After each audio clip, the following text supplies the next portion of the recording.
이렇게 눈 뜨는 힘이 약한 분들은 항상 이마를 이렇게 들어야 되기 때문에 이마에 주름도 사실 많이 지게 되고, 이게 하루 종일 본인이 이마에 이렇게 힘을 주고 있는다는 게 사실 좀 피곤한 일이기 때문에 삶의 질도 좀 높아지는 측면이 있습니다. 이런 식으로 되겠죠. 여기서는 쌍꺼풀 잡아봤자, 이때는 눈매 교정을 해서 눈을 좀 뜨게끔 이렇게 만들어줘야 되는 무쌍 눈매 교정이라는 수술이 있는데, 이쪽보다 이쪽이 훨씬 커지죠. 부작용도 있죠. 눈이 안 감깁니다. 원장님, 요즘 눈매 교정이라고 눈 수술 많이들 하더라고요. 눈매 교정이 도대체 뭔가요? 쉽게 말하면 눈을 좀 크게 뜨도록 만들어주는 수술이다 라고 생각하시면 제일 이해하기가 편하실 것 같고요. 한자 용어긴 하지만은 안검하수 교정하는 거랑 같은 거라고 보시면 됩니다. 안검하수가 뭐예요?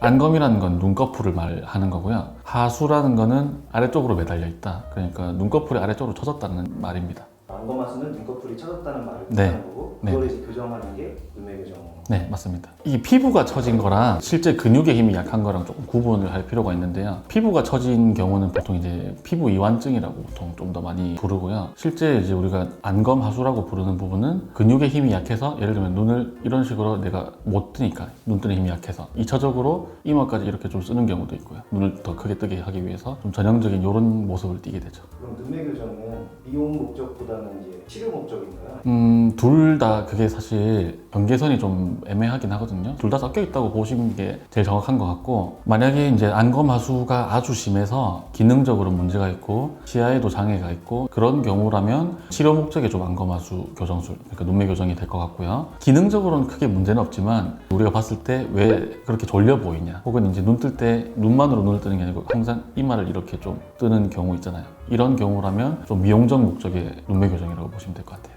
그럼 이제 이 수술을 추천해 주실 만한 분들이 있을까요? 당연히 이제 눈을 잘 못 뜨는 분들한테는 다 이제 좀 적용을 해야 되는데, 이게 조금 구분을 할 필요가 있는 부분은 있어요. 제 눈 같은 경우는 저는 사실 눈 뜨는 힘은 좋은데 피부가 처진 경우라고 보시면 되거든요. 이런 경우를 가성 안검하수라고 불러요. 가성 안검하수라는 말은 가짜란 이야기고, 이 경우는 눈매 교정보다는 사실 쌍꺼풀만 하는데, 제가 지금 눈이 요런데 만약에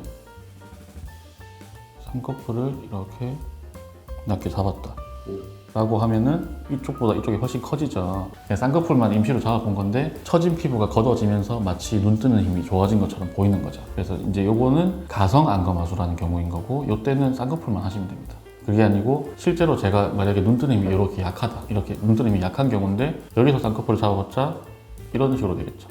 여기서는 쌍꺼풀 잡아봤자, 이때는 눈매 교정을 해서 눈을 좀 더 뜨게끔 이렇게 만들어줘야 되는 부분인 거죠. 눈매 교정 수술을 할 때 보통 쌍꺼풀 수술도 같이 하던데, 네. 쌍꺼풀 수술은 반드시 해야 되는 건가요? 반드시라고 할 수는 없지만 대부분 하는 게 좋습니다. 가성 안검하수랑 이제 진짜 안검하수, 그러니까 눈매 교정이 필요가 없는 경우랑 필요 있는 경우 두 개 다 말씀을 드렸는데, 사실은 보통 섞여 있거든요. 처진 피부는 하나도 없는데 눈 뜨는 힘만 약한 경우는 사실은 잘 없어요. 그래서 어떤 처진 피부는 쌍꺼풀로 어느 정도 좀 정리를 하고, 거기서도 눈 뜨는 힘이 모자라다면 추가적으로 눈매 교정을 고려하시는 게 일반적입니다. 근데 이제 보통 남자분들 같은 경우는 쌍꺼풀 수술을 좀 부담스러워하는 분들이 네. 많더라고요. 네네. 그래서 무쌍인 상태로 눈매 교정만 할 수 있냐고 여쭤보시는 분들 많은데, 그런 수술이 있죠. 그 무쌍 눈매 교정이라는 수술이 있는데, 이쪽을 절개해서 들어가서 눈 뜨는 근육을 찾아서 근육만 묶어주고 쌍꺼풀 고정을 하지 않고 나오면 그게 이제 무쌍 눈매 교정이라는 수술이 됩니다. 이제 문제는 뭐냐면, 그렇게 했을 때 어쨌든 절개한 흉터가 쌍꺼풀이 잡히지 않고, 예를 들면은 이렇게 중간에 흉터가 있다라고 하면은 이게 흉터가 보일 거고, 흉터가 있지만 이런 식으로 쌍꺼풀로 접혀서 들어간다면 이 흉터는 보이지가 않잖아요. 그래서 무쌍 눈매 교정을 했을 때 흉터가 조금 보이는 경우가 있고, 남자분들이라도 아주 낮은 쌍꺼풀, 아주 낮은 속쌍 같은 경우라면 무쌍 느낌과 거의 유사하기 때문에 그런 식으로 하는 걸 좀 더 추천을 많이 드리죠. 그럼 이제 눈매 교정을 했을 때 효과가 뭐가 있을까요? 뭐 아무래도 이제 일단 졸린 눈이 또렷해지는 효과가 가장 1번일 것 같고, 기능적으로 눈 뜨는 게 진짜 힘들어서 이렇게 눈 뜨는 힘이 약한 분들은 항상 이마를 이렇게 들어야 되기 때문에 이마에 주름도 사실 많이 지게 되고, 기본적으로 이게 좀 사람이 피곤해요. 이게 하루 종일 본인이 이마에 이렇게 힘을 주고 있는다는 게 사실 좀 피곤한 일이기 때문에 삶의 질도 좀 높아지는 측면이 있습니다. 혹시 그 비대칭 눈이라고 짝눈 같은 것도 개선이 될까요? 근육의 힘이 양쪽이 달라서 차이가 난다면 교정이 가능하죠. 근데 보통 다릅니다. 양쪽이 사실 우리가 왼팔 오른팔 힘이 같을 수가 없듯이 눈도 오른쪽 왼쪽이 사실 완전 같을 수는 없는데, 어느 정도 눈매 교정 수술로 그런 것도 잡을 수가 있죠. 쉽지는 않을 것 같아요. 쉽지 않습니다. 근육의 힘이 다르다 보니까 제가 시소처럼 생각해야 된다라고 설명을 좀 주로 드리는데, 눈을 사실은 한쪽만 크게 뜰 수가 없거든요. 제가 눈을 이렇게 하는 것, 이런 식으로 하는 거는 눈을 크게 떴다기보다는 한쪽 눈썹을 올린 것 뿐이지, 눈 자체를 제가 이쪽을 가만두고 이쪽만 이렇게 크게 뜰 수가 없어요. 그래서 예를 들면 한쪽이 많이 약한 경우라면은 이쪽 눈을 크게 뜨려고 노력을 하니까 이쪽 눈도 같이 이렇게 올라가 있어요. 그러면은 이쪽 눈을 교정을 해주면요, 얘가 아무것도 안 해도 내려오는 경우가 있어요. 불균형이 심할 때는 한쪽을 올려주면 한쪽이 또 내려오는, 사실 난이도는 좀 상당히 높다고 보시면 됩니다. 이제 우리가 눈을 감았다 떴다가 할 때는 눈 뜨는 근육이 이런 식으로 잡아당겨서 눈을 이렇게 뜨게 되거든요. 근데 눈 뜨는 근육은 이렇게 오다가 밑에도 한 줄, 위에도 한 줄, 이렇게 두 줄이 있습니다. 비절개 눈매 교정이라는 거는 근육 하나만 묶어줄 수가 있고, 절개 눈매 교정 같은 경우는 두 가지를 한꺼번에 걸어줄 수가 있기 때문에 일반적으로 비절개 눈매 교정의 효과가 절개보다는 조금 약한 편이다 라고 이해하시는 게 좋을 것 같습니다.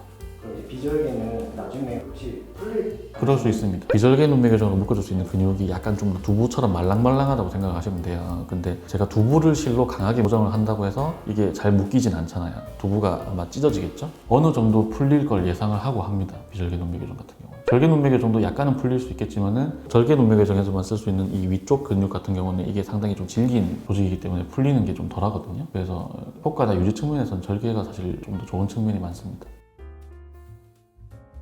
사실은 솔직히 말하면 수술이 잘 됐다면 그렇게 막 주의할 점이 있진 않은데, 가끔 이제 그런 경우 있어요. 이마를 제가 아까 쓰는 거를 계속 처음부터 말씀을 드리고 있는데, 이게 눈 뜨는 힘이 모자라서 쓰는 경우도 물론 있겠지만 그냥 습관적으로 계속 이렇게 하시는 분들도 있어요. 이제 항상 본인이 이래 왔으니까 눈 뜨는 힘을 교정이 됐는데도 불구하고 이 이마 쓰는 게 습관적으로 이렇게 남아있는 거죠. 근데 이게 남아있으면 눈매 교정이 좀 잘 풀릴 수가 있어요. 종이가 이렇게 접혀 있는데 이쪽에서 잡아당기면 이 종이가 펴질 수 있잖아요. 그것처럼 묶어놓은 근육도 이쪽에서 잡아당기는 것 때문에 이렇게 풀릴 수가 있어요. 쌍꺼풀도 마찬가지고. 일단 눈 뜨는 연습이 조금 필요하다라고 좀 표현을 드리는데, 이마를 최대한 안 쓰려고 노력을 조금 하셔야 되고, 처음에는 만약에 자력으로 이게 힘들다면 일시적으로 좀 보톡스 같은 걸 이마에 놓는 것도 도움이 됩니다. 근데 보톡스 효과는 보통 이제 3에서 6개월 정도면 보통 사라지기 때문에, 만약에 본인이 보톡스 효과를 원하지 않는다면 그냥 추가로 더 놓지 않으면 되는 거고요. 보통은 근데 대부분 보톡스 맞은 그 효과 자체를 좋아하시기 때문에 한번 맞아보고 꾸준히 맞는 분들이 좀 더 많은 것 같습니다.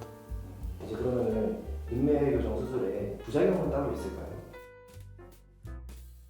보통 제일 많이들 알고 계시는 게 눈이 안 감길 수 있습니다. 근육을 이렇게 잡아당겨 놓은 거니까 당연히 원리상 안검하수가 심한 경우에 눈매 교정을 많이 해서 많이 잡아 놓은 경우에는 눈을 감았는데도 약간 이렇게 떠 있는 경우, 이런 식으로 흰자가 좀 보이고 이렇게 뜨는 경우가 있을 수가 있어요. 근데 그거는 있어도 대부분은 사실은 문제가 없는 경우가 많긴 합니다. 눈 까만 동자가 이렇게 정면을 본다라고 했을 때, 눈을 감았을 때 이 눈꺼풀만 이렇게 내려오는 게 아니고 눈꺼풀이 내려오면서 눈의 시선은 위쪽으로 쳐다보게 돼 있어요. 눈 감은 잠은 사람의 눈꺼풀을 이렇게 들어보면 정면을 보고 있는 게 아니고 보통 대부분은 위쪽을 보고 있어요. 우리 몸에 반사작용이 있어서 눈 감았을 때 약간 덜 감긴다고 해서 사실 기능적으로 문제가 되는 경우는 좀 드물긴 한데, 이런 반사가 없는 분들도 있어요. 사실 눈동자가 눈을 감았는데도 계속 정면을 보는 사람, 그런 경우라면 눈매 교정할 때 이제 미리 확인을 하고 안 하는 쪽으로 생각을 하는 것도 사실 필요하죠. 그리고 이제 또 가끔 발생을 할 수 있는 점막 들림이라고 표현하는 것들이 있어요. 이 눈썹이 이런 식으로 들리면서 이 안쪽에, 눈썹 아래쪽에 이 점막 하얀 살 같은 것들이 좀 들려 보이는 경우가 있을 수가 있고, 제 경험상 주로 눈썹 아이라인 문신하신 분들한테 이게 종종 좀 생기는 경우가 있습니다. 문신 같은 것도 사실 약간의 흉터를 좀 형성을 하기 때문에 문신만 해도 이 점막이 약간 흉터 때문에 살짝 들리는 경우가 있거든요. 근데 여기서 눈까지 이렇게 더 떠버리면 이 아래쪽 면이 너무 많이 보일 수가 있는 거죠. 눈매 교정 부작용이라고 딱 집어서 말하기는 좀 그렇지만, 원래 있었는데 수술하고 나서 이게 더 눈에 많이 띄게 될 수도 있다. 들려있는 상태에서 눈을 많이 못 뜨니까 잘 안 보이던 것이 눈을 많이 뜨면서 이 아래쪽 면이 보일 수가 있는 거죠. 보통 점막 들림이라고 표현하는 그런 부작용도 있을 수 있습니다. 그럼 그런 경우 이제 어떻게 해요? 그런 경우 교정하기가 상당히 힘든데요. 그거는 이제 눈매 교정을 약하게 하거나, 처음부터 저 같은 경우는 이런 게 있으니까 눈 뜨는 건 확실히 편해지시겠지만 아마 밑에 보일 수가 있으니까 좀 결정을 직접 하시도록 좀 하는 경우가 많죠. 그거 교정하기 힘듭니다. 눈이 수술이 여러 가지잖아요. 네. 쌍꺼풀 수술도 있고, 네. 눈매 교정 수술도 있고, 앞팀, 뒤팀 이런 것도 있잖아요. 네네. 그런 거 다 한꺼번에 받을 수 있나요? 한꺼번에 받을 수 있죠. 아, 그래요? 네, 보통 한꺼번에 합니다. 그럼 눈이 막 엄청 커져가지고 눈알이 빠져나오거나 네, 그런 경우는 다행히 없었네요. 아직까지. 그 정도로 커지진 않고요. 사방 트임이라고도 많이 하고 그러니까 앞으로 트고 위로도 하고 이제 뒤 밑 트임 하고 이렇게 사방 트임이라고도 표현을 많이 하죠. 네, 오늘은 이제 눈매 교정 수술이 어떤 건지랑 또 이게 어떤 효과가 있는지 이게 어떤 부작용이 있는지에 대해서 좀 요약을 해서 설명을 드렸고, 쌍꺼풀과 눈매 교정을 상당히 혼동하시는 분들이 많아요. 어떤 분들은 쌍꺼풀을 크게 잡으면 눈을 크게 뜨는 게 아니냐, 근데 쌍꺼풀이라는 거는 이 눈꺼풀 위에 선을 만들어주는 수술이라고 생각을 하시면 되고, 눈매 교정이라는 거는 눈을 적게 뜨는 눈을 크게 뜨게 만들어준다 라고 생각을 하시는 게, 그게 뭔 차이냐라고 생각을 하실 수가 있지만 사실 이거 이상 정확한 표현이 별로 없어서 이렇게 설명을 드리는 게 좋을 것 같습니다. 눈매 교정이 또 만능의 수술이 아니고 하기 전에 좀 조심해야 되는 부분들이 아까 제가 말씀드렸죠. 눈이 좀 안 감길 수 있는 경우라든지 점막이 좀 들려 보인다든지, 또 아까 설명해서 제가 빠뜨렸는데 가끔은 좀 세게 묶었을 때 두통을 유발하는 경우도 있어요. 그런 경우도 있으니까 어떤 부작용이 있는지도 정확하게 알고 수술에 접근을 하시면은 미용적으로나 기능적으로나 좀 좋은 방향의 교정을 받으실 수 있지 않을까 생각합니다.